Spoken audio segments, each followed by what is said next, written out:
Olá pessoal, sejam bem-vindos a esse canal de saúde e segurança do trabalho. Meu nome é Mário Paulo, sou médico do trabalho e durante um bom tempo fui professor na área de saúde e segurança do trabalho. Este canal foi idealizado para os profissionais técnicos na área de saúde e segurança do trabalho, mas também pode ser utilizado pelos profissionais de nível superior que estejam iniciando sua jornada na área. Gostaria de pedir que vocês seguissem a sequência das videoaulas para um melhor fluxo do aprendizado. A cada videoaula, tentarei dar uma boa base para que depois vocês possam aprofundar cada assunto específico conforme a necessidade de vocês. Como qualquer outro canal do YouTube, você pode fazer sua inscrição gratuitamente, bastando para isso clicar no ícone inscrever-se no canto esquerdo abaixo desse vídeo. Fazendo isto, você será informado de algum novo vídeo que eu postar neste canal. Logo abaixo, você encontrará o ícone sobre. Clicando lá, você terá acesso à bibliografia relacionada a essa videoaula. E, além disso, acesso ao meu LinkedIn, caso vocês queiram saber mais informações sobre a nossa experiência profissional. Espero que todo esse material seja muito útil na prática diária de vocês.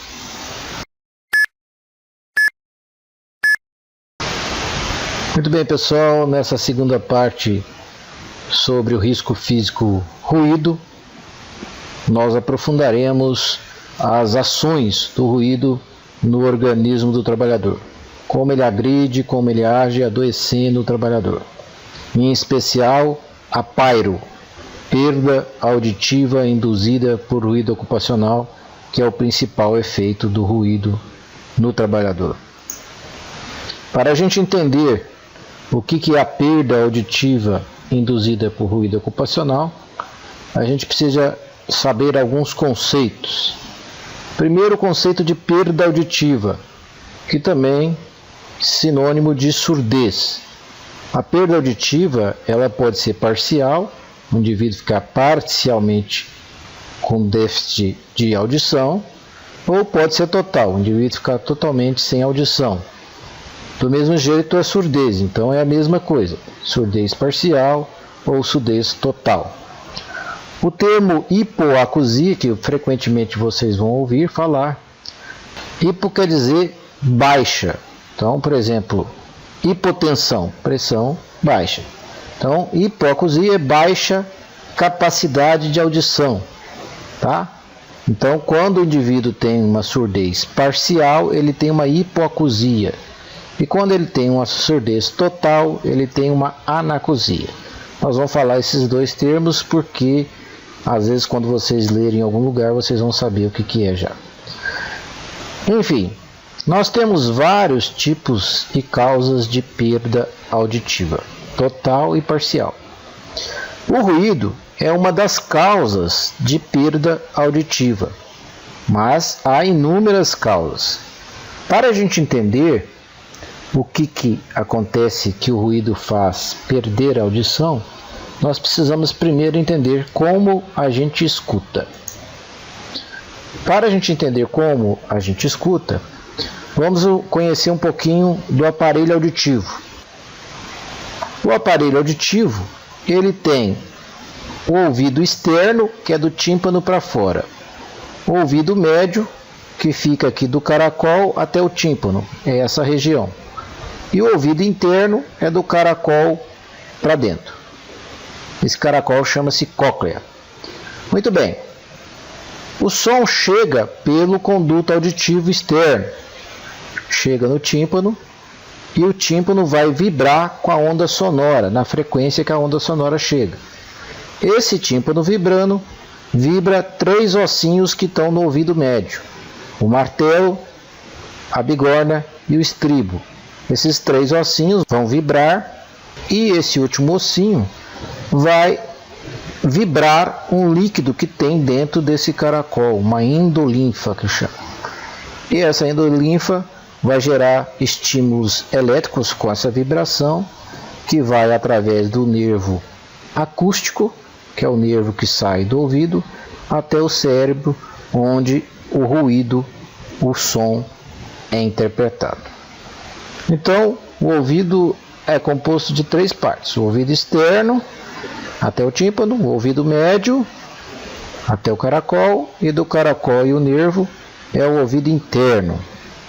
Aqui, essa parte que tem uns círculos aqui, é o famoso aparelho vestibular, o famoso labirinto. O labirinto, então, fica bem junto do aparelho auditivo, e ele é um dos responsáveis pelo nosso equilíbrio. Essa tuba faringotipânica é uma tuba que vai do ouvido até a garganta, e ela ajuda a regular a pressão aqui dentro do ouvido.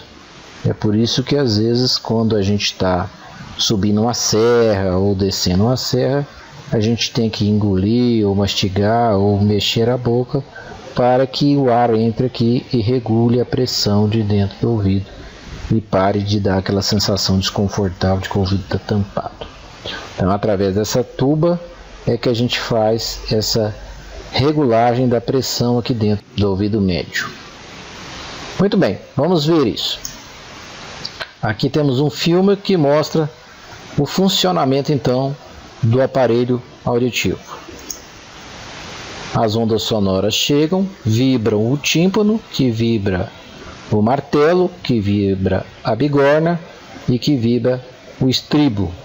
E o estribo vibra a endolinfa lá dentro do caracol.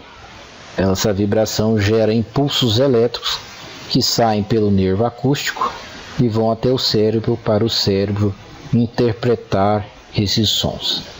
Então, esse é o funcionamento do nosso aparelho auditivo. Muito bem, a gente divide o ouvido em duas partes quando se trata de tipos de perda auditiva. Nós chamamos de perda mecânica ou condutiva quando a perda auditiva tem uma causa que está ou no ouvido externo, ou no tímpano, ou nos ossos, ou aqui no ouvido médio. Essa é a parte mecânica da audição. O som chega, vibra o tímpano, que vibra os ossos. Tudo isso aqui é mecânico. Já a parte do líquido vibrando e gerando estímulos elétricos já é uma parte neurológica do ouvido. Então, do caracol para dentro, o caracol, o nervo e o cérebro, nós chamamos da parte neurológica da audição.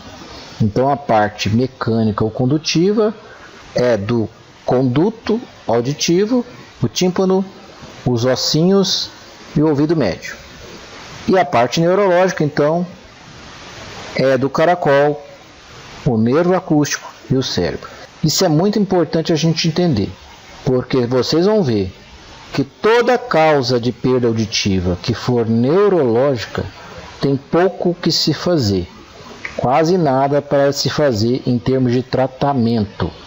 Já as perdas do tipo condutiva, nós temos tratamentos para melhorar essa audição. Aqui nós vemos então o aparelho auditivo novamente, o tímpano, os ossinhos, o estribo, a cóclea, que é o caracol, e o nervo acústico e o cérebro.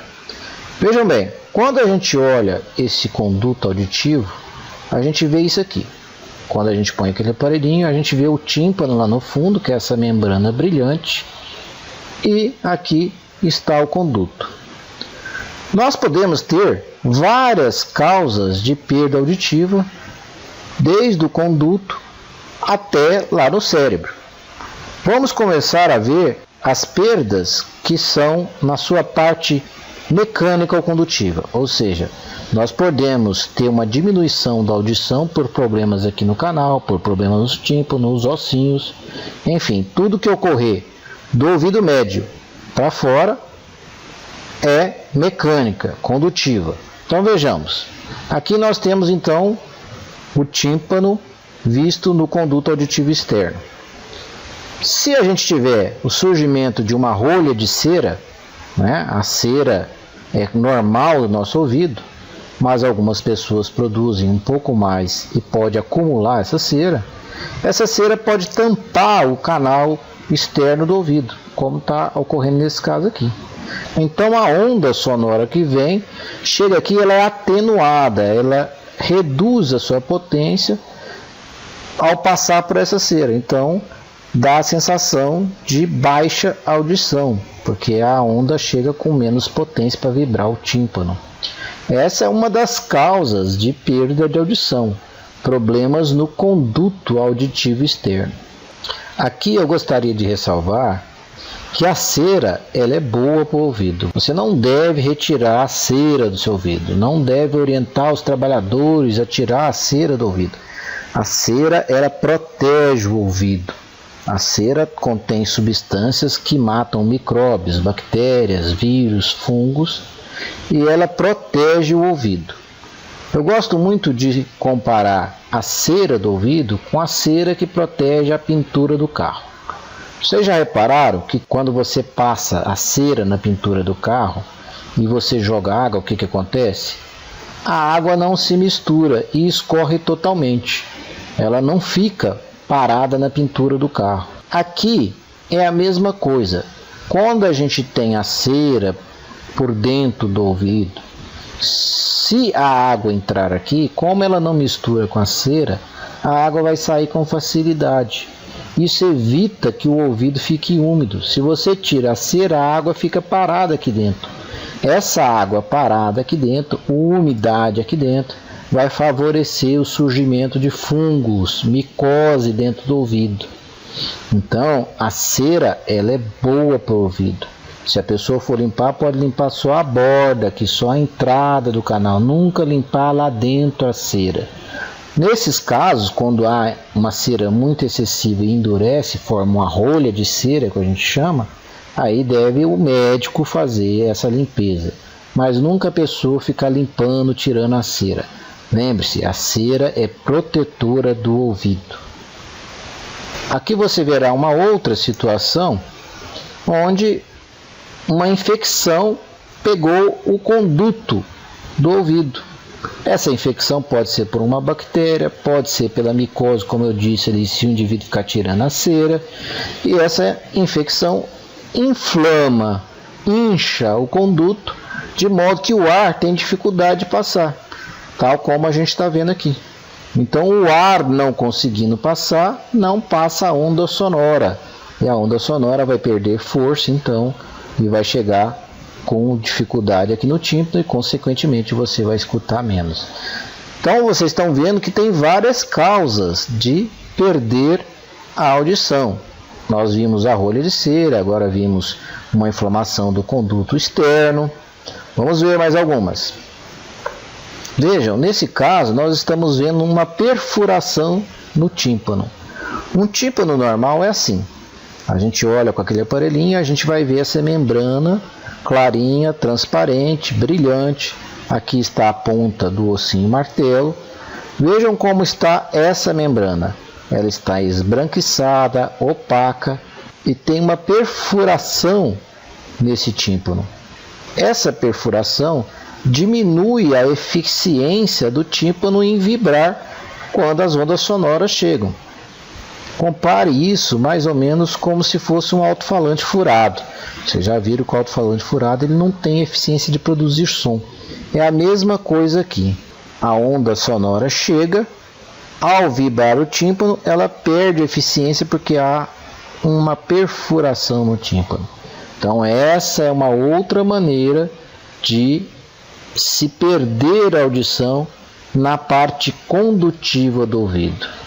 Vejam que todas essas causas condutivas até aqui, próximo à cóclea, próximo ao caracol, todas essas causas são tratáveis.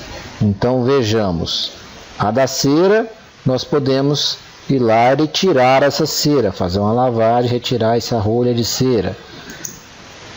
A da inflamação, nós tratamos, damos antibióticos, colocamos remédios aqui e essa inflamação vai melhorar e o indivíduo vai voltar a escutar novamente.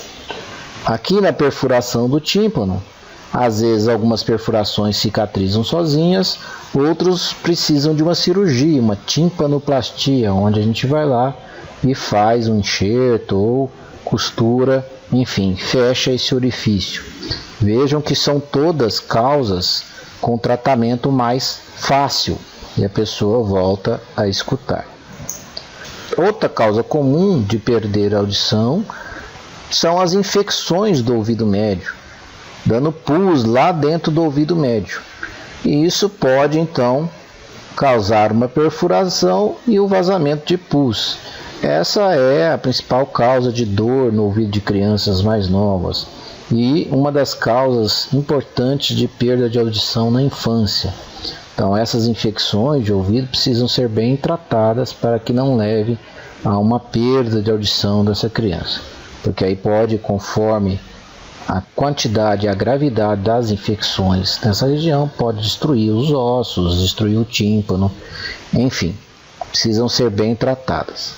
Mas também há tratamento. Se você dá antibiótico, esse antibiótico vai combater essa bactéria, geralmente é a bactéria que dá essa infecção, e com o tratamento cicatriza tudo isso e o indivíduo volta normalmente a escutar. Alguns casos, como eu disse, conforme a gravidade, pode deixar sequelas, o indivíduo ficar com a perda parcial da audição. Mas o que eu quero que vocês entendam é que todas as causas de perda de audição do caracol, da cóclea para fora, nós temos um tratamento a ser feito.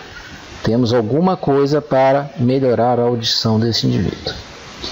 O que é problemático são as perdas de audição da cóclea, do caracol, para dentro, do ouvido interno, cóclea, nervo acústico e cérebro.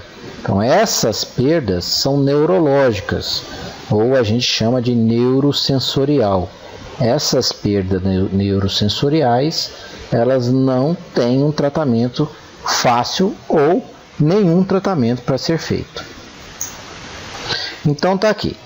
As perdas neurosensoriais, ou seja, que atinge aqui o que está em amarelo, né? Do caracol para dentro, caracol, nervo e cérebro, são de difícil ou impossível tratamento. Nós não temos muito o que fazer quando a pessoa perde a audição nessa parte neurológica do ouvido. O ruído é uma das causas. Ele atinge aqui a cóclea, o caracol aqui. Ele agride exatamente essa parte do ouvido, levando o indivíduo a uma perda neurológica, uma perda neurosensorial da audição. Mas tem várias causas de perda neurosensorial. Por exemplo, um traumatismo. Um indivíduo que sofreu um acidente de moto, bateu a cabeça. Ele pode lesar essa parte do ouvido, pode lesar o cérebro, pode lesar o nervo e perder essa audição. Infecções. Algumas infecções podem acometer o nervo, o cérebro, essa parte aqui. Por exemplo, rubéola na infância, né, durante a gravidez, pode gerar uma perda. Muitas dessas crianças que nascem surdas, às vezes foi porque a mãe teve alguma infecção durante a gravidez. Rubéola, sarampo, citomegalovírus, enfim. Alguns vírus podem acometer essa região do ouvido e também do nervo e causar a surdez.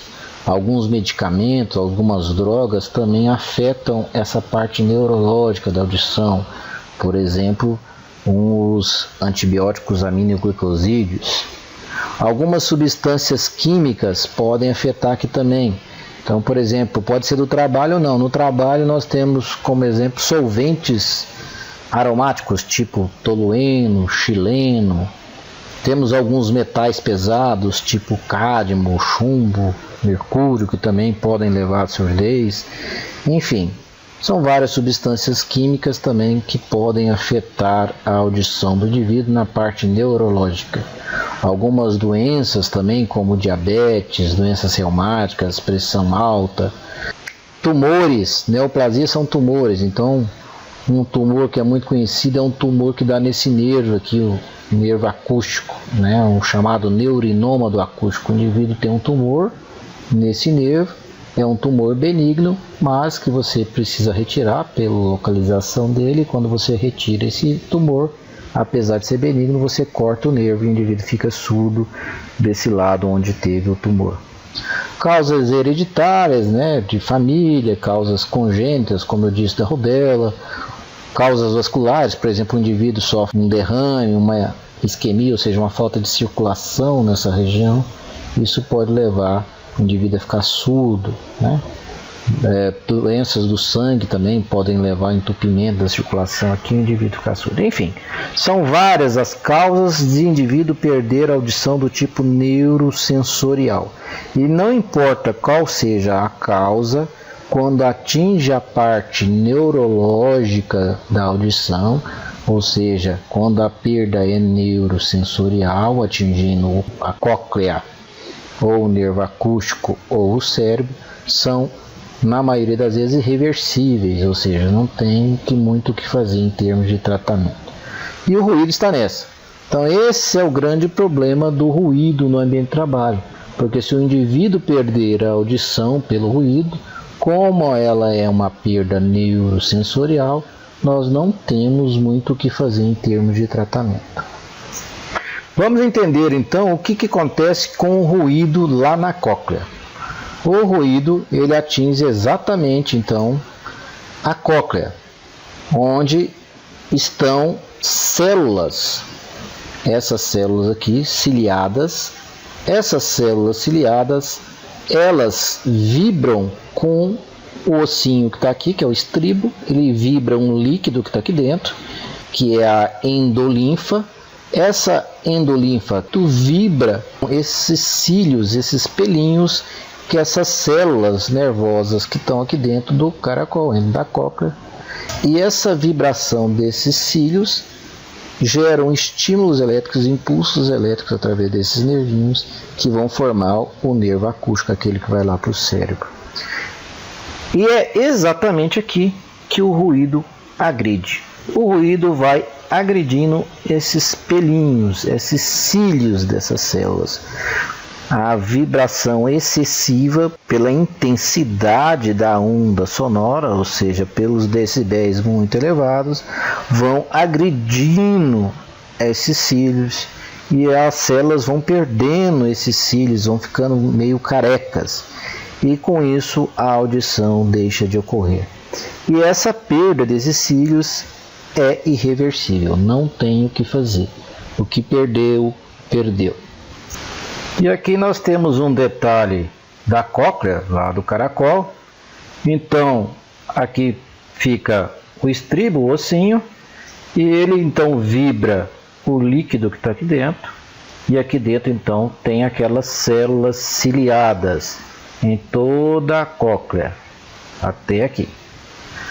E nessa região aqui estão as células mais sensíveis, que são as células responsáveis pelas frequências de 3, 4 e 6 kHz e também 2 kHz, mas principalmente 3, 4 e 6 kHz.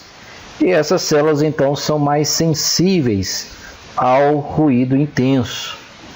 E é exatamente então aqui que essas células são mais agredidas e vão perder esses cílios aqui. Essa aqui é uma fotografia microscópica mostrando os cílios das células do órgão de corte, que são os cílios responsáveis por gerar o impulso elétrico que vai pelo nervo acústico até o cérebro para que a gente possa escutar. E quando a gente olha uma audiometria de uma perda auditiva induzida por ruído, o que a gente observa, e nós vamos ver isso com detalhe agora mesmo, é exatamente que as frequências mais acometidas são 3, 4 e 6 kHz, onde você vê uma queda da capacidade auditiva desse trabalhador. Então aqui realmente é onde estão as células mais sensíveis a níveis de pressão sonora elevados. Bom, e para os trabalhadores expostos ao ruído, a NR7, lá no quadro 2, no anexo 1, traz as diretrizes e parâmetros mínimos para avaliação e acompanhamento da audição em trabalhadores expostos a níveis de pressão sonora elevados, ou seja, expostos a ruído elevado, a ruído intenso. Nós vimos que ruídos acima de 80 decibéis que é o nível de ação, já tem que se tomar atitude, e uma delas é a realização da audiometria periodicamente para avaliar a audição desses trabalhadores expostos. E a audiometria a gente precisa conhecer alguns detalhes, até para que a gente possa sintonizar com os profissionais da área, falar a mesma língua e procurar trabalhar em conjunto, protegendo os trabalhadores. Todo exame de audiometria ela deve ser precedido de uma otoscopia. Oto quer dizer ouvido, escopia, olhar. Então, otoscopia é olhar lá dentro do ouvido. Assim como tem endoscopia para olhar o estômago, aqui nós temos uma otoscopia. E esse aparelhinho aqui chama-se otoscópio. Agora dá para a gente entender por que é importante fazer isso que essa profissional está fazendo a otoscopia. Por quê? Porque na otoscopia a gente vai ver já se tem alguma rolha de cera, se tem uma perfuração nesse tímpano, se tem uma infecção aqui no canal, para que a gente já tome medidas antes de fazer a audiometria. Por exemplo, se você tiver uma rolha de cera, não adianta você fazer a audiometria. É preciso fazer a lavagem primeiro, retirar essa cera, para que faça o teste e o teste seja fiel aos resultados. Então não adianta você fazer a audiometria com uma infecção, com uma rolha de cera. Então toda a audiometria deve ser precedida de uma avaliação do ouvido externo através de uma otoscopia. Uma outra coisa interessante é o otômetro. Oto, mais uma vez ouvido, metro, medidor. Então, esse otômetro, esse aparelhinho aqui, essa borrachinha, que tem 3 tamanhos. E você mede o tamanho do canal do ouvido do trabalhador. Esse otômetro é importante principalmente para aqueles trabalhadores que queixam que não estão se adaptando ao protetor que você forneceu. Então é bom que o profissional da área, o fonoaudiólogo, dê uma olhada, faça a medição desse conduto e adeque o protetor auditivo, se for do tipo de inserção, para que esse trabalhador trabalhe mais confortável. Muito bem, então sabendo disso, feito a otoscopia, nós partimos então para a audiometria em si. A audiometria ela é feita por um profissional médico ou um fonoaudiólogo, geralmente é o fonoaudiólogo, e esse fonoaudiólogo vai fazer um teste da capacidade auditiva desse trabalhador. Esse trabalhador tem que estar dentro de uma cabine acústica com isolamento acústico de acordo com a norma ISO, e ele tem que estar com 14 horas de repouso. É muito importante o repouso auditivo, porque isso pode dar falsa perda auditiva. Todo mundo aí já foi em alguma festa onde ouviu um som alto e sai da festa e fica com aquele zumbido no ouvido. Parece que não está escutando direito, ou parece que está escutando demais só o zumbido e não está escutando as outras coisas. É exatamente esse efeito que a gente quer evitar quando a gente pede e a norma estabelece 14 horas de repouso auditivo no mínimo antes de fazer o exame. Então o trabalhador, quando vai fazer o exame, ele tem que sair do trabalho e tem que ser orientado a ficar de repouso auditivo, não ouvir som alto, não ouvir televisão alta, enfim, evitar ruídos excessivos até o dia seguinte, quando ele vai fazer o exame de audiometria. Bom, e como é realizada então a audiometria? A audiometria, nós vimos os tipos de som, grave, agudo e médio na aula passada, né? Os tipos de frequência de som. E aqui, o que o profissional que está realizando a audiometria faz é o seguinte: ele emite um som, por exemplo, na faixa de 250 Hz,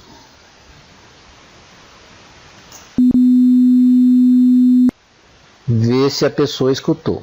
A pessoa que está lá na cabine tem um botãozinho que ela vai apertar, sinalizando que escutou, ou vai levantar a mão dizendo que escutou. Aí ela emite o mesmo som com o volume mais baixo. E novamente ela aguarda ver se a pessoa escutou. E assim ela vai reduzindo a potência, o decibel. Ficou muito claro isso na aula anterior, que decibel, tá aqui, ó, decibel, está relacionado à potência do som. Então, quanto mais para baixo aqui, maior a altura do som, maior o volume do som, maior a potência, maior o decibel.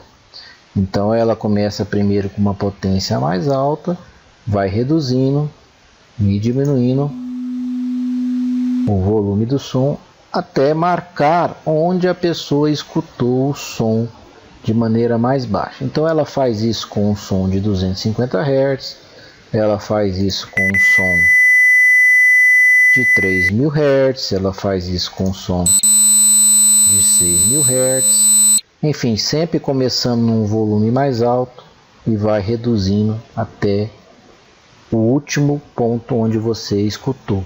E aí marca-se o local onde a pessoa escutou a última vez.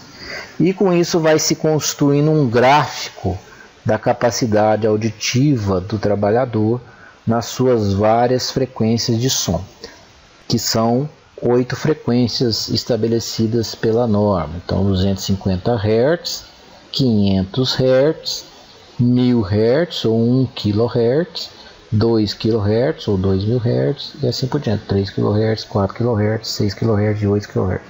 1, 2, 3, 4, 5, 6, 7, 8 frequências diferentes que são analisadas durante o exame de audiometria. E a construção desse gráfico, então, nós temos o que é um valor normal. É considerado normal para todas as frequências, não importa se 8, 6, 3 ou 250 Hz. Enfim, para todas essas diferentes frequências de onda sonora, a pessoa tem que escutar num volume, ou seja, num decibel, de até 25 decibéis. Então, todas as frequências devem ser escutadas até 25. Quando a pessoa precisa de um som mais intenso que 25, por exemplo, 30, 40 decibéis, já é uma perda auditiva para aquela determinada frequência.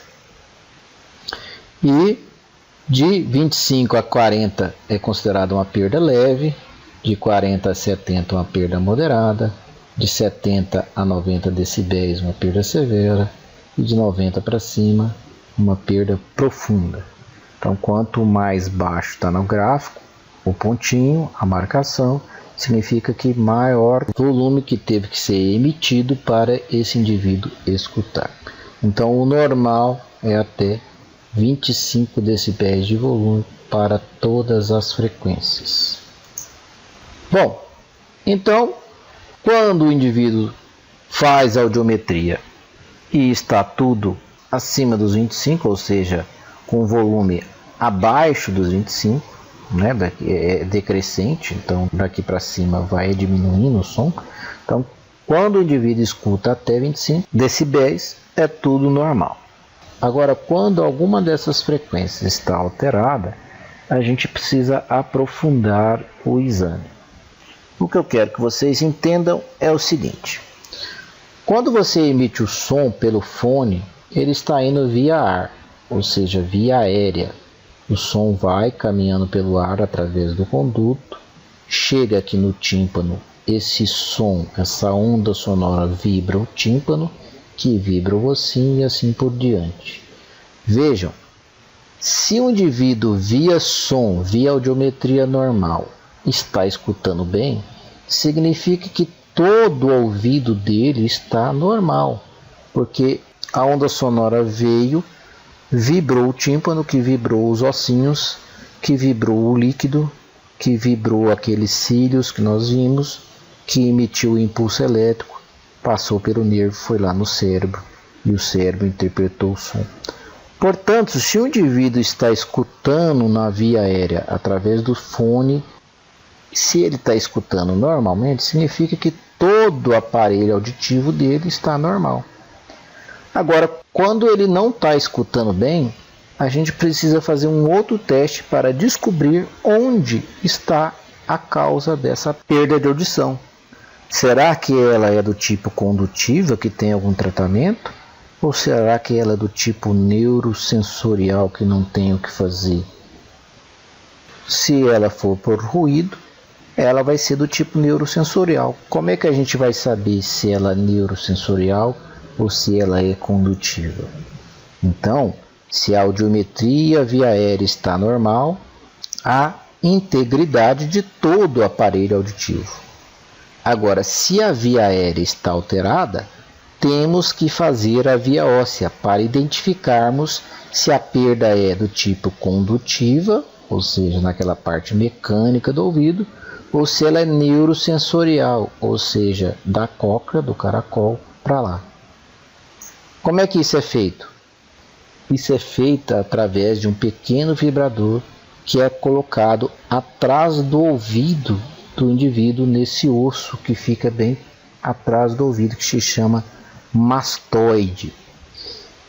Nós vimos na aula Princípios das Ondas que a vibração está muito próximo do som, do ruído.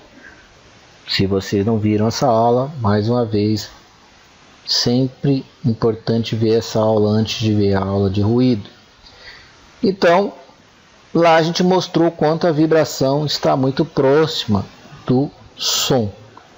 Como é que a gente usa isso? Então a gente põe um vibrador nesse osso aqui atrás do ouvido do trabalhador e ele emite o som através de vibração.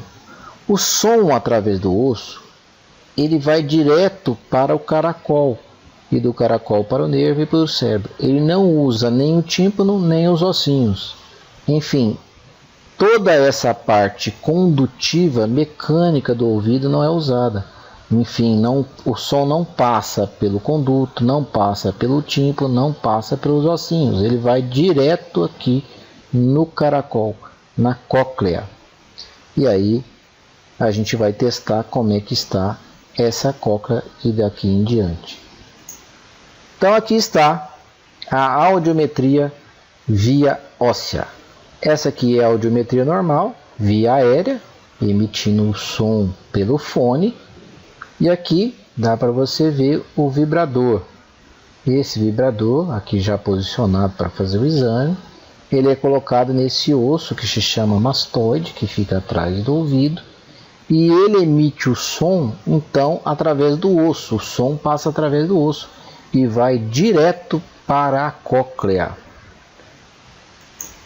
Aqui dá para vocês verem em detalhes o fone de audição via aérea, né? Então o som emitido via ar, e aqui detalhe do vibrador que é colocado atrás do ouvido no osso mastoide para emitir o som via osso.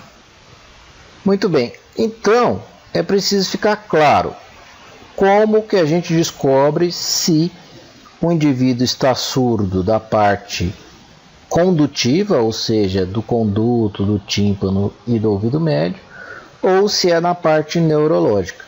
Vamos lá. Se eu emito o som via fone, via aérea, e ele escuta normal, significa que está tudo normal, desde a entrada do ouvido até o cérebro. Se você mandou o som via ar e esse som via ar não chegou adequadamente, ou seja, a audiometria está alterada, então nós temos que fazer o som via osso para descobrir onde está o problema.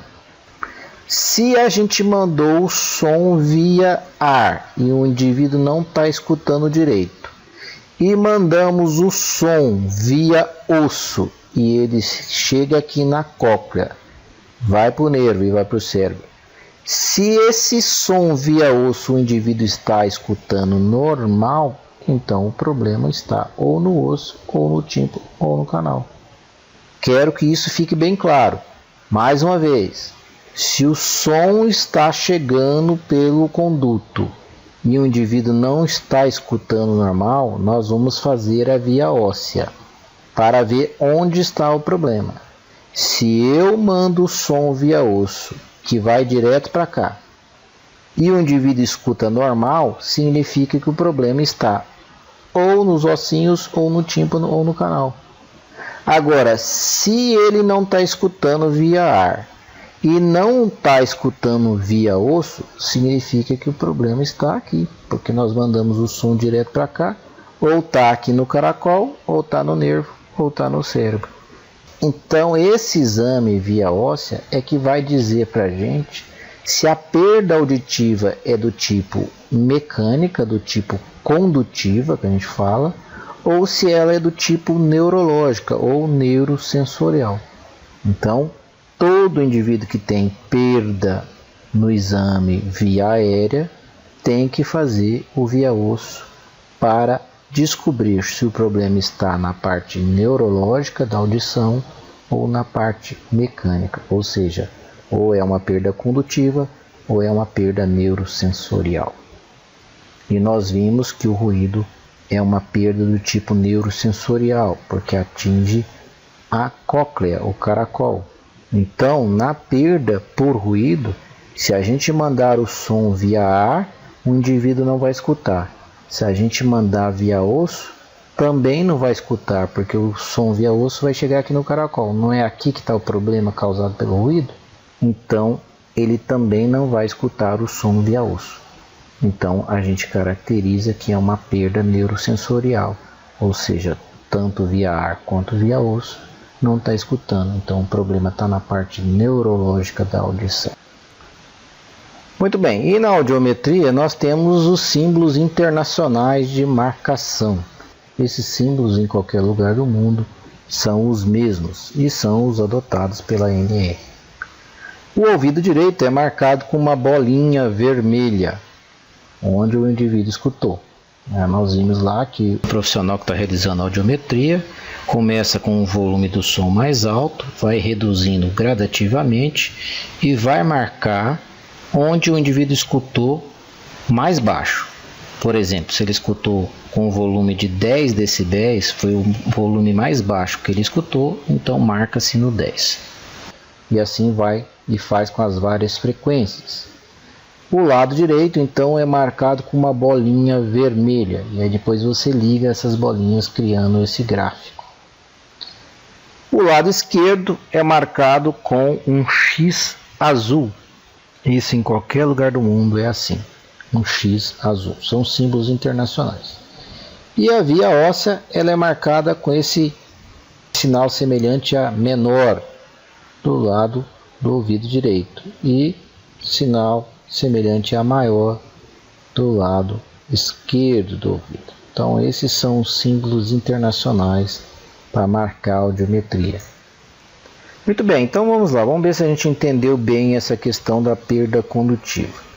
Estamos aqui diante de uma perfuração do tímpano, então aqui tem um buraco aqui no tímpano.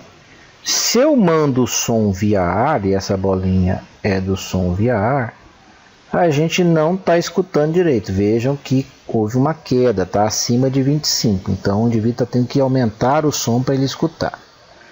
Então, o indivíduo não escutou bem via ar. Então, o que nós temos que fazer? Temos que fazer o som via osso, para ver onde está o problema. Como o problema está aqui no tímpano, se eu mandar o som via osso, que vai direto para cá, esse indivíduo via osso vai escutar normal. Então, a audiometria dele vai ser assim. Vejam, via osso ele está escutando normal, na faixa verde aqui. E via aérea ele está escutando mal. Então isso é típico de uma perda condutiva, ou seja, na perda nessa parte que tem tratamento. Nós vamos lá e vamos costurar esse tímpano, fazer uma plástica nesse tímpano, enfim, vamos fazer um tratamento. A perda está na parte condutiva do ouvido. Então essa é a característica de um exame de audiometria da perda condutiva. Fica um espaço entre a via óssea e a via aérea. Na via óssea o indivíduo está escutando normal e na via aérea não está escutando normal. Agora, quando é uma perda neurosensorial, por exemplo, a do ruído, que atinge lá o caracol, que vai acontecer? Nós mandamos o som via ar. Então o som caminhou aqui pelo conduto, chegou lá no tímpano, passou pelos ossinhos, chegou aqui, não está passando direito no caracol. Então o indivíduo não escuta via ar. Aí você fez a audiometria, deu perda auditiva. Então está escutando com um som mais alto aqui essas frequências. 40 decibéis, 50 decibéis. Bom, então como é que eu vou saber agora se o problema é da parte condutiva ou da parte neurosensorial? Eu emito som via osso. Mas o som via osso ele não vai direto aqui para o caracol? Nós não estamos com problema no caracol? Então a audiometria vai dar isso aí. Ó. Vai escutar mal via aérea e vai escutar mal via osso. Então esse tipo de perda é uma perda neurosensorial, ou seja, atingiu a parte neurológica do ouvido. E essa perda não tem muito o que fazer em termos de tratamento, nós vimos isso. E essa é a perda do ruído. Nós vimos que é uma das causas de perda neurosensorial é o ruído, porque atinge exatamente o caracol que faz parte da parte neurológica do ouvido. Espero que isso tenha ficado claro. Se não ficou claro, voltem os slides, revejam para entender bem isso. Muito bem. A perda auditiva por ruído, induzida por ruído ocupacional, lá na NR7, no anexo 1, quadro 2, tem as suas características descritas. Então vamos lá, vamos conferir quais são as características que a NR7 diz que são as características da perda auditiva por ruído. Primeiro, são perdas auditivas neurosensoriais. Então isso está bem claro para a gente agora. Ela atinge a cóclea. São irreversíveis, ou seja, sem tratamento. Em alguns casos, existem algumas próteses hoje que podem ajudar. Mas enfim, são perdas neurosensoriais, portanto, irreversíveis. Elas são perdas auditivas lentamente progressivas, levam de 10 a 15 anos para ocorrer. E é por isso que a NR7, lá no seu quadro 2, pede que a audiometria seja feita anualmente. Não precisa fazer tão próximo, haja visto que ela é uma perda que leva anos para ocorrer. Então, você fazendo de ano em ano já dá para você pegar a doença no começo, desde que seja feito regularmente ano em ano. São bilaterais e simétricas. Ora, se você está exposto ao barulho, você está exposto os dois ouvidos ao barulho. É muito difícil você ter só um exposto ao barulho. Então, a perda vai ser bilateral. E simétrica, ou seja, se houve uma perda de 4K no ouvido, no outro ouvido também vai ter em 4K. Ou seja, o gráfico de um ouvido com o do outro são parecidos. Não são iguaizinhos, mas são parecidos, havendo perda nas mesmas frequências. Elas atingem preferencialmente as frequências altas de 3, 4 e 6 kHz. Nós vimos isso agora mesmo, que as frequências mais atingidas são 3, 4 e 6. Essas são as frequências mais agredidas, são as células mais sensíveis lá do caracol ao ruído. Então, ele faz uma audiometria que a gente chama de gota acústica. Então, quando você vê uma audiometria típica de alguém que perdeu audição por ruído, você vê as primeiras frequências geralmente todas normais, e quando chega aqui nas frequências altas há uma perda de audição, fazendo esse empalhe aqui que a gente fala, que é conhecido como gota acústica. Quase nunca as perdas passam de 75 decibéis nas frequências altas. Então ela quase nunca atinge mais que 75 decibéis. Ó, 75 está aqui. Você vê, essa aqui chegou a 70, mas não chegou a 75. Então quase nunca atinge 75. E nas frequências baixas, quando essas frequências aqui são acometidas, quase nunca chegam a mais que 40 decibéis. Então essa é mais uma característica que a NR7 traz para a gente. Cessada a exposição ao nível de pressão sonora, ou seja, cessada a exposição ao ruído, não há progressão da perda auditiva. Então, uma característica da perda auditiva por ruído. Você parou de estar exposto a ruído excessivo, a perda auditiva para. Exposições pregressas, ou seja, exposições anteriores, não tornam o ouvido mais sensível a exposições futuras. O que quer dizer isso? Lá na NR7 diz claramente que se você já teve exposição a ruído anteriormente, não faz o ouvido ficar mais sensível para exposições futuras ao ouvido. Ao contrário, a perda de audição se dá mais lentamente. Isso tudo quem definiu foi o Comitê Nacional de Ruído e Conservação Auditiva. Esse aspecto aqui de exposições pregressas, não tornar o ouvido mais sensível, é muito importante, porque é comum a gente ver serviços médicos impedir o trabalhador de trabalhar em determinado setor porque ele tem uma pequena perda ou porque tem uma perda auditiva. Desde que ele esteja adequadamente protegido, essa perda não vai aumentar.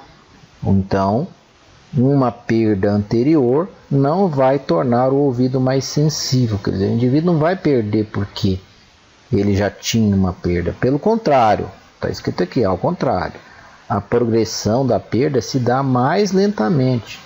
Ou seja, é muito mais difícil de perder a audição nesse caso. Então, é importante isso ficar claro para não se cometer nenhum ato discriminatório a quem tem perda de audição. Basta proteger adequadamente esse trabalhador. Muito bem, vamos ver aqui alguns exemplos para a gente fixar melhor essa questão da audiometria. Então vamos ver primeiro um exemplo de uma audiometria normal. Lembrando, o fonoaudiólogo ou o profissional que está fazendo a audiometria vai emitir os sons nas várias frequências, 250, 500, 1000, 3000, assim por diante. Sempre começando o volume mais alto, vai reduzindo e marca onde o indivíduo escutou mais baixo possível. E assim ele faz com os vários tipos de som. Então aqui 6.000 Hz. E assim vai se marcando e construindo o gráfico. A audiometria normal, nós vimos que os dois ouvidos, tanto a orelha direita quanto a orelha esquerda, a orelha direita nós vimos que é bolinha vermelha, todas estas frequências foram marcadas acima de 25 decibéis, ou seja, mais baixo que 25 decibéis de volume. Então, escutou com o volume bem baixinho. Todas essas também do ouvido esquerdo foram marcadas acima de 25 decibéis. Então essa é uma audiometria normal. No caso de uma perfuração de um tímpano ou de uma infecção lá no ouvido, como nós vimos lá no ouvido médio, o que vai acontecer? Nós emitimos o som via ar e a pessoa não escuta direito, né? Está abaixo dos 25. Aí a gente emite o som via osso. Como o som via osso não usa tímpano, vai direto aqui para o caracol, via osso a pessoa escuta normal. Então, exatamente essa é a audiometria de alguém que tem uma lesão no tímpano. Você tem uma perda via aérea e não tem uma perda via osso. Essa é uma perda condutiva. Nesse exemplo 3, nós vimos que a perda auditiva por ruído, ela atinge em especial as frequências de 3, 4 e 6, fazendo a gota acústica. Vejam esse exemplo. Todas as frequências estão abaixo do normal. Todas. isso não é característico de perda por ruído. Ela é simétrica, neurosensorial, ou seja, a via osso está junto com a via aérea, dos dois lados. Então é uma perda neurosensorial, porém sem aquela característica de gota acústica. Então essa perda auditiva seguramente não é por ruído, pode ser por tendência genética familiar, pode ser por medicamento, pode ser até ocupacional por agentes tóxicos, como por exemplo tolueno, xileno, mas não pelo ruído. Agora, esse é um exemplo clássico de uma perda auditiva por ruído. Então vamos seguir as características que a NR7 nos deu.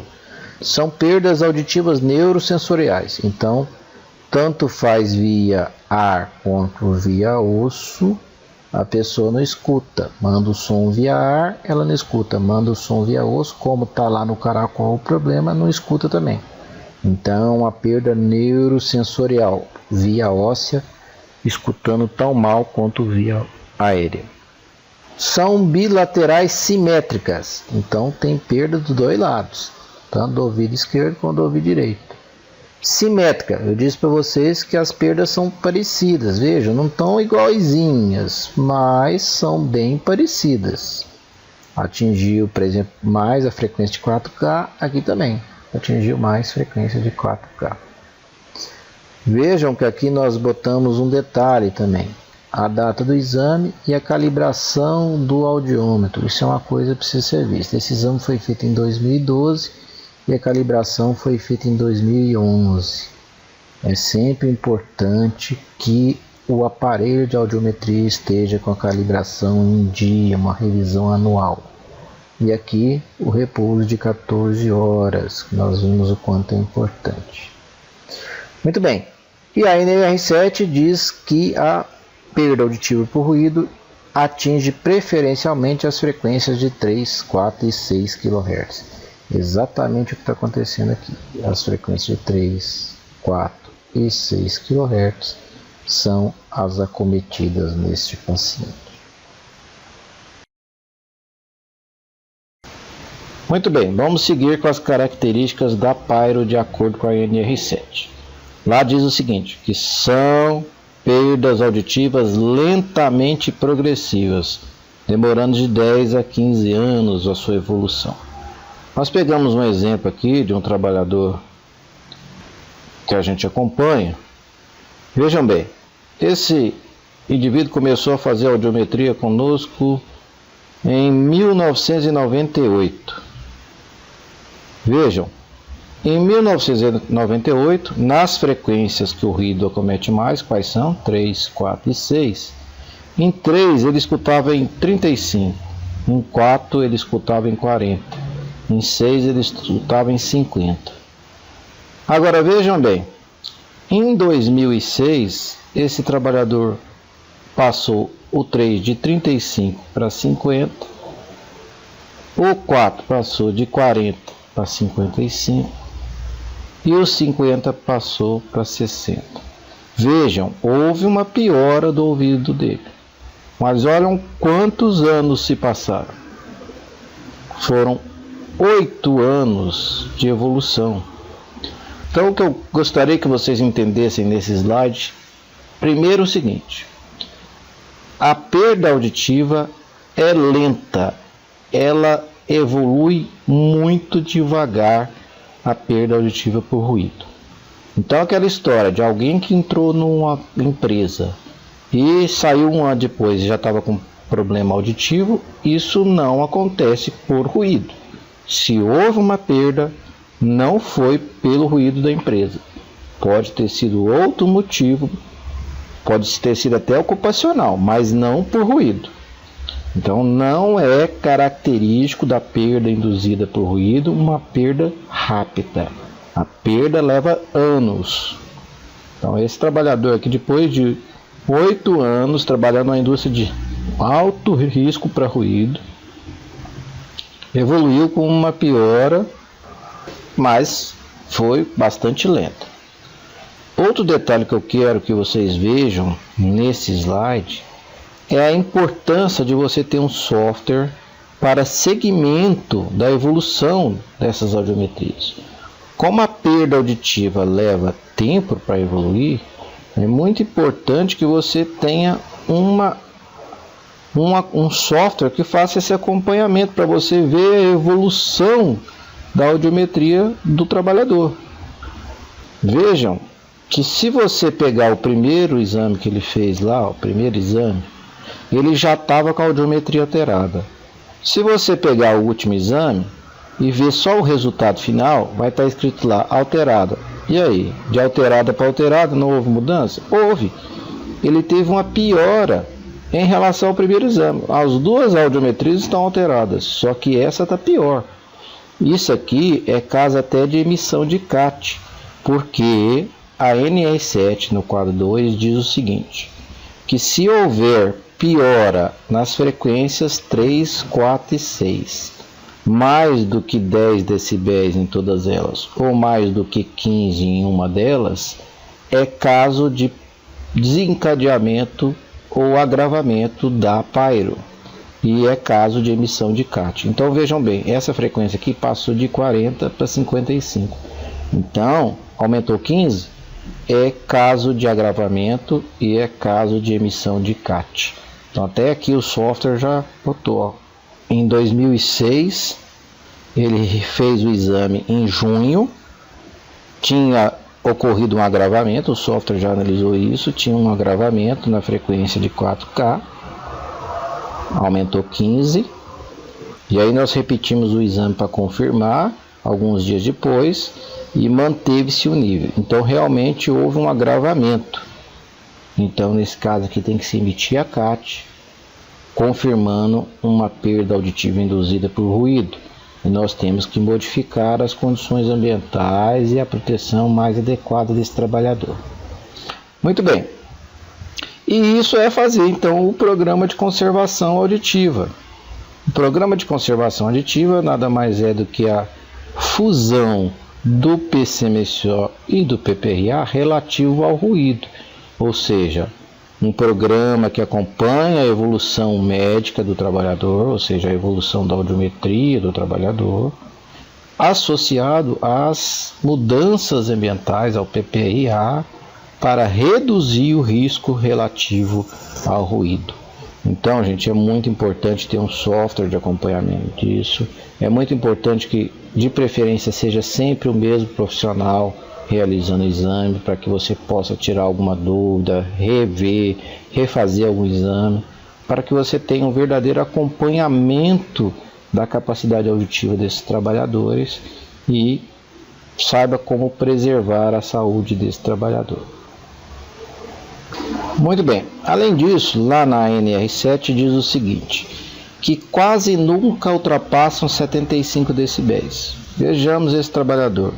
55, 60, vejam, não passam de 75 decibéis, nem de um ouvido, nem do outro, nas frequências altas que nós vimos, 3, 4 e 6. E não passa de 40 nas frequências baixas, veja as frequências baixas dele, está em 20, 20, 20, aqui também, nenhuma atingiu 40. Então isso é típico de uma PAIRO, ou seja, não passa de 75 nas frequências altas, nem de 40 nas frequências baixas. Isso é o que está escrito lá na NR7 e é o que a gente vê na prática. Atingem preferencialmente as frequências altas, fazendo a gota acústica, então não tem dúvida, né? As frequências baixas estão normais, de repente cai lá nas frequências altas, 3, 4 e 6, e pegou a 8 também, tá? Então, muito clássico a audiometria de uma PAIRO. Aqui um trabalhador da mesma indústria que já entrou num período mais recente, de 2004 para cá. Vejam, esse trabalhador, ele entrou lá com 35 decibéis. Lembrem-se que acima de 25 já está alterado. Então ele já tinha na frequência de 3, tá? Uma perda auditiva. 3, 4, ó, tinha uma perda auditiva. Dos dois lados, simétrica, igualzinho a gente fala, uma parecida com a outra, é uma PAIRO.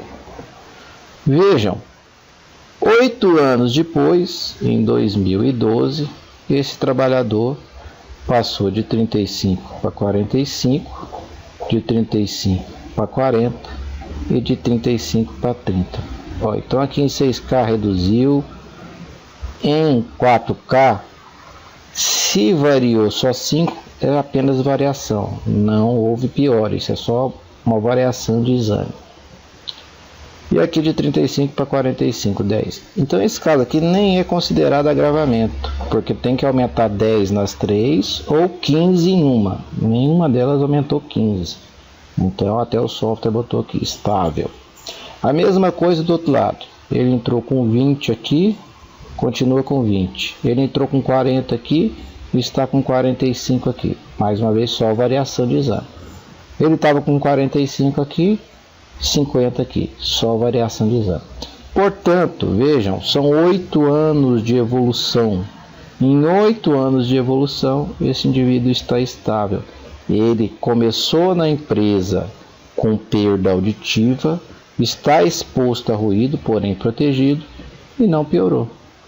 Então, o trabalhador que usa o protetor adequado e usa realmente adequadamente o protetor, ele não agrava, mesmo tendo entrado com problema já.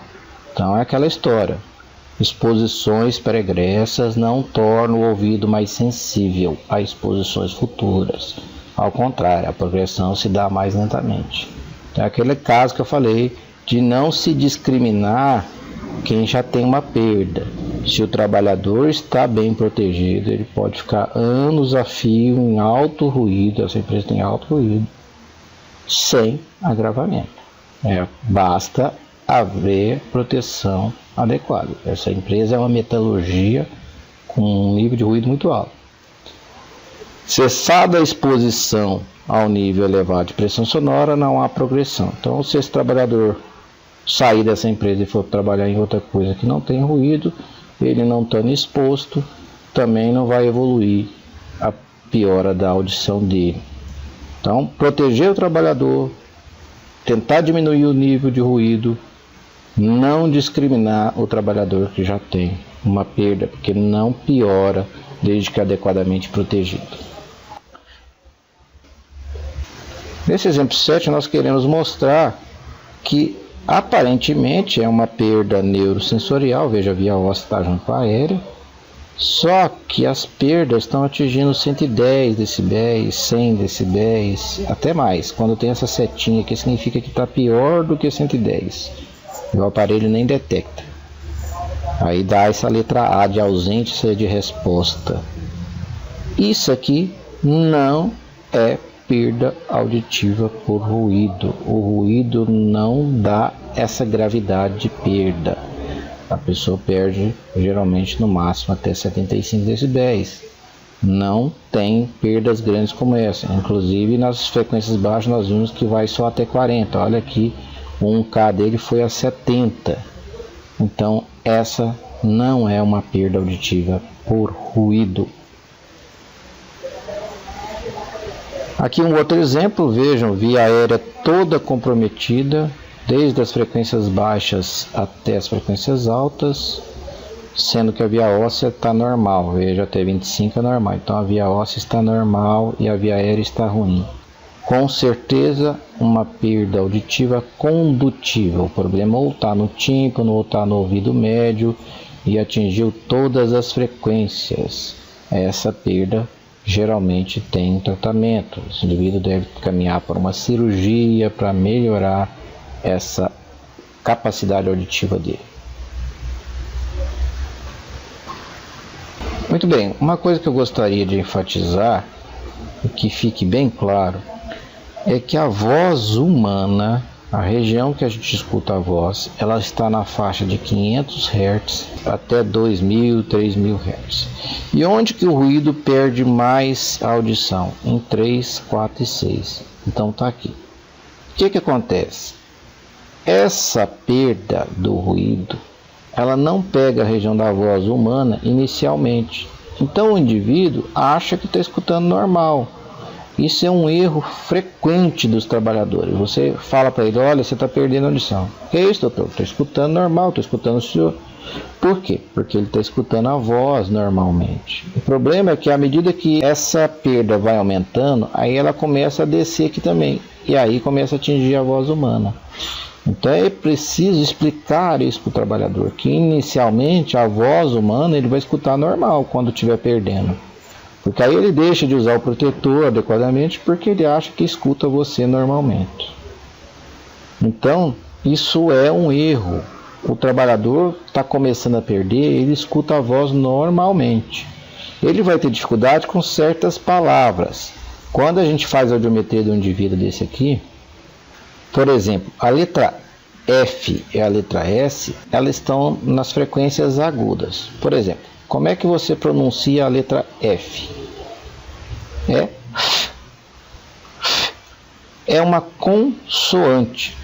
O F e o S são consoantes. Consoante significa que soa com alguma coisa. Então o F, ele é quando você põe o E na frente, Fé. Quando você põe o A na frente, Fá. Ele sozinho é só. E esse é agudo, é som de alta frequência. A mesma coisa é o S. O S se pronuncia S.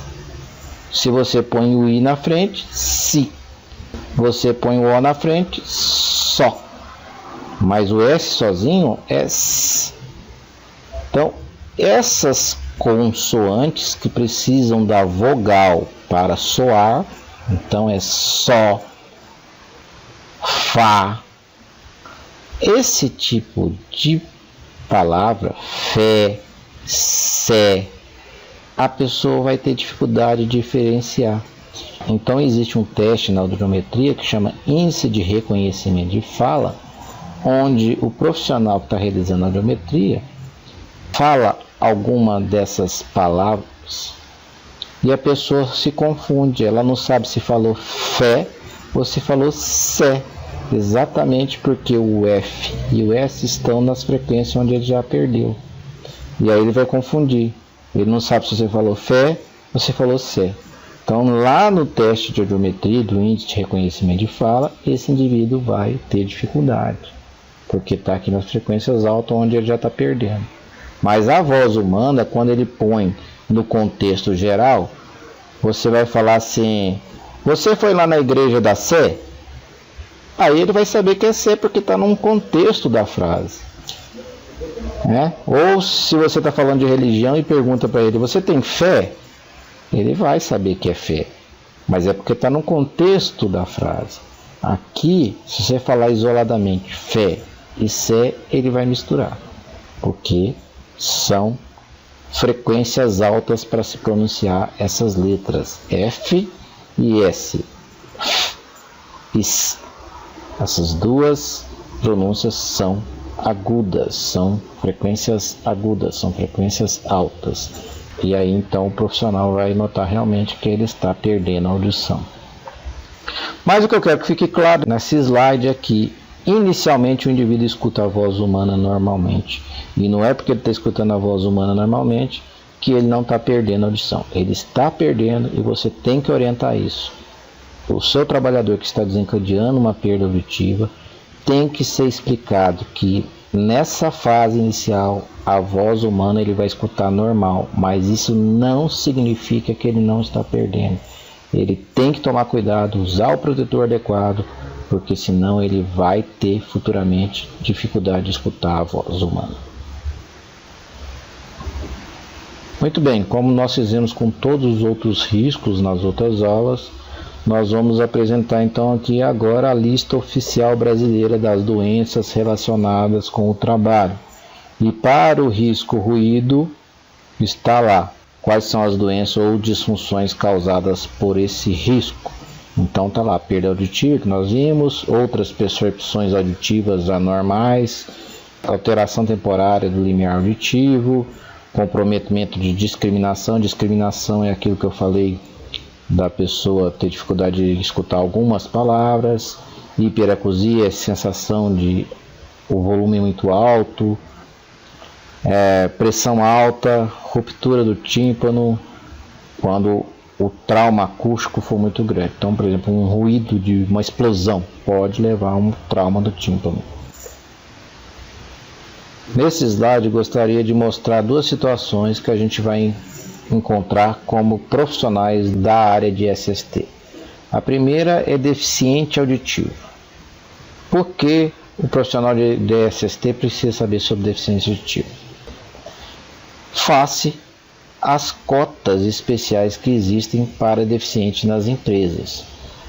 Quando que um indivíduo é considerado deficiente auditivo?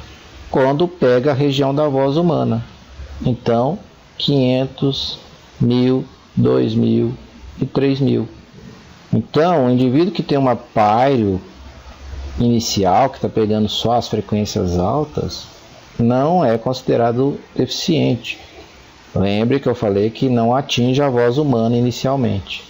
Então, para o indivíduo ser considerado deficiente, ele tem que ter perda dos 2 ouvidos nas frequências de voz humana, 500, 1000, 2000 e 3000, acima de 41. Então, o gráfico dele tinha que estar aqui embaixo, nas frequências baixas, nas frequências da voz humana.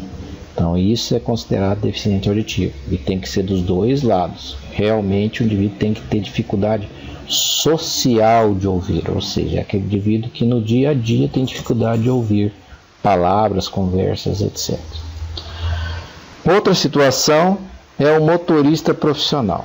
Às vezes contrata-se motorista profissional, faz audiometria e não percebe que ele não pode dirigir.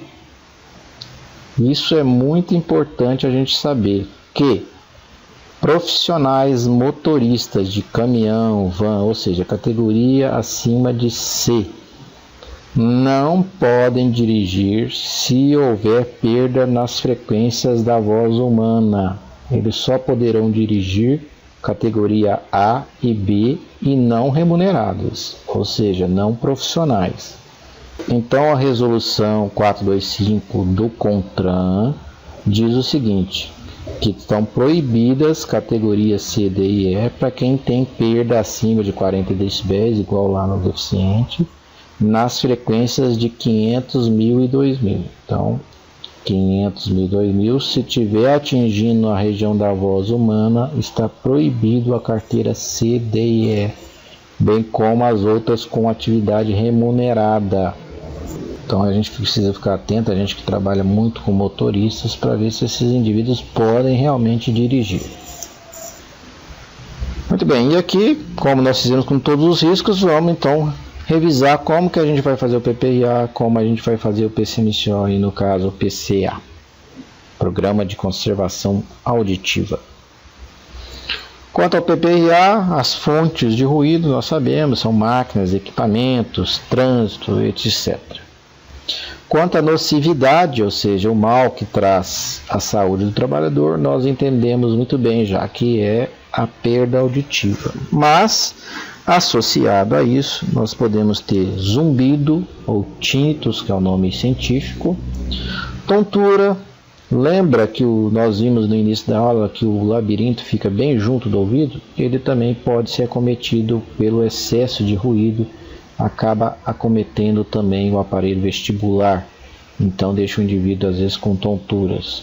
Dificuldade de compreensão das palavras, nós vimos lá, por causa das consoantes, né? Então dificuldade de algumas palavras e futuramente dificuldade de muitas palavras se for evoluindo, acometendo a região das frequências da voz humana. E no geral, indivíduo estressado, como isso aqui, irritado, com insônia, às vezes leva a pressão, porque você imagina um indivíduo que não está dormindo, porque está com um zumbido no ouvido, porque está com aquela sensação ruim no ouvido, então ele vai ficando estressado, vai ficando com insônia, vai ficando irritado, a pressão sobe, pode causar impotência sexual por causa de todo esse quadro de estresse, distúrbios sociais, que o indivíduo começa a ter dificuldade de ouvir, começa a ter dificuldade social, porque está sempre com aquele zumbido no ouvido, enfim. As consequências da exposição crônica a níveis de pressão elevado de ruído são muito incômodas no futuro. Então nós temos que proteger esse trabalhador antes que apareça a doença. Nós vimos que a doença é lentamente progressiva, então nós temos obrigação de proteger e orientar esse trabalhador de que depois que perde não tem o que ser feito, é uma perda neurosensorial, e nós vimos que as perdas neurosensoriais não têm tratamento. O meio de propagação quase sempre é o ar, né? Em alguns casos pode ser diferente disso, mas quase sempre o ar. Quanto à proteção coletiva, nós vimos que a distância, o trabalhador que fica com a distância da fonte é uma das maneiras de fazer o PPRA, porque a potência da onda diminui com a propagação.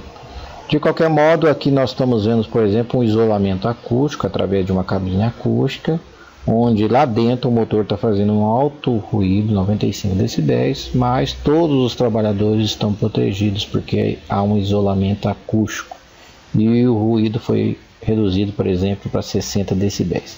Então, lembrando que sempre a proteção coletiva tem prioridade. Nós temos que fazer higiene ambiental, nós temos que fazer PPRA, mudanças no ambiente e não no trabalhador apenas da proteção.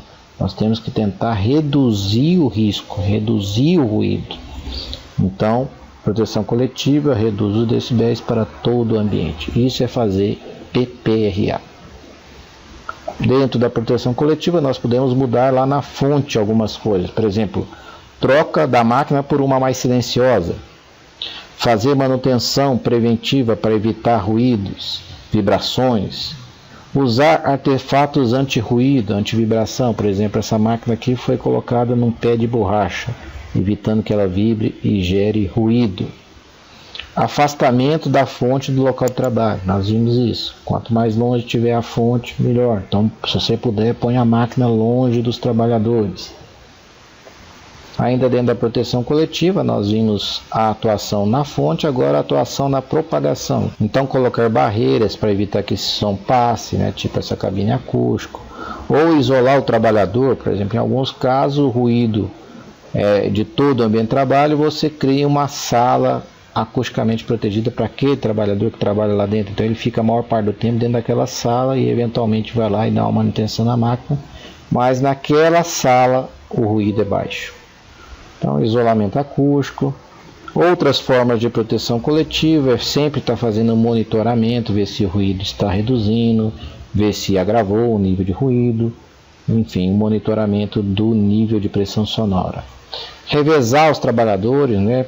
São medidas administrativas para diminuir o tempo de exposição daquele trabalhador. Você, de repente, não conseguiu reduzir o nível de ruído, mas nós vimos que a gravidade da lesão no trabalhador depende do tempo de exposição. Para 85 decibéis, ele pode ficar 8 horas. Para 90 decibéis, 4 horas. Então, se você tem um lugar onde tem muito ruído, você pode, então, fazer um revezamento para que o trabalhador fique pouco tempo naquela pressão sonora elevada. Quanto ao EPI, nós vimos que não é o ideal. O ideal não é usar só proteção individual, é melhorar o ambiente de trabalho. Mas muitas vezes o EPI é necessário. E o que o protetor auditivo faz? Ele reduz a potência do som, a amplitude. Veja a amplitude da onda. Quando passa pelo protetor, a onda fica com amplitude menor. E aí nós vimos que a gente tem que escolher o protetor baseado na frequência predominante naquele ambiente ou naquela máquina, protegendo adequadamente esse trabalhador. No PCMSO, como é que nós vamos fazer o acompanhamento médico desses trabalhadores expostos a ruído? Lá na NR7, no quadro 2, diz que você tem que fazer audiometria na admissão, 6 meses depois, e aí passa-se anualmente. Então, o primeiro exame é com 6 meses. Por que esse primeiro exame é com 6 meses? Porque apesar da perda auditiva ser lentamente progressiva, ou seja, surgir lentamente, alguns indivíduos são mais sensíveis. Então, com 6 meses, a ideia é você pegar os trabalhadores mais sensíveis. Se já tiver algum trabalhador surgindo com perda com 6 meses, esse trabalhador precisa de uma atenção maior. A partir daí passa a ser anual para você seguir todos os trabalhadores. Nada impede do médico do trabalho, por exemplo, se percebeu que um trabalhador é mais sensível, pedir exame de 6 meses. Isso pode acontecer, isso depende da análise do médico do trabalho.